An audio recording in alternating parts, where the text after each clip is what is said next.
What you need to be able to demonstrate is that the investor is the legal owner of the capital that's being invested, and that not only do they have the capital now, but you have to show how that investor got a hold of that capital. Let's say you were employed by a large company and it was direct deposit into your bank account, then you're going to want to show your bank statements for that account where you got the income, and then eventually showing how the money moved from that bank account where you got paid, how those funds moved from that account into the EB5 project that you're investing into.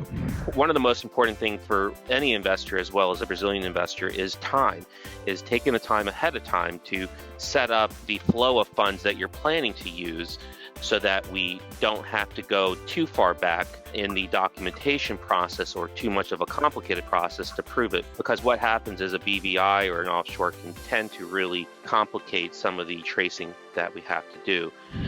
As long as Brazilians have transparent tax records, which they're required to do under the law there, that if we can show how the money was earned over the years, then that's going to present a smoother ride for a Brazilian investor, since the United States knows that Brazil has a very transparent system that requires filings and other reports that can be paper traced, at least for quite some time over the years. The income is coming from usually derived through companies, and that requires us to go through the structure of how those companies were set up and the legitimate operations of them.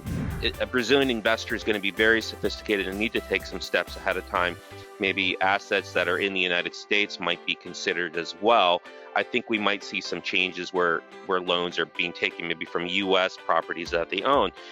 That, to me, seems to be the way that many are going to need to exit, especially given the continued decline in Brazil's geopolitical situations there, especially now in COVID.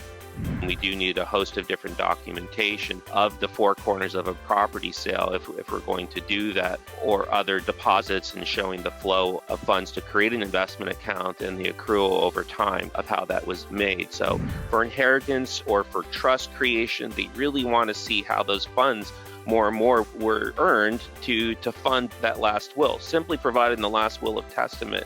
is not going to be enough, I'm afraid. So we have to be very careful, I think, in proving the source of funds of those lenders to show that money that they are utilizing in this private transaction was properly and lawfully earned under the country where it was earned, in Brazil or if it was outside. And Brazilians tend to have very good tax records, in my experience, but they will need to make sure that they are available for consecutive years if required.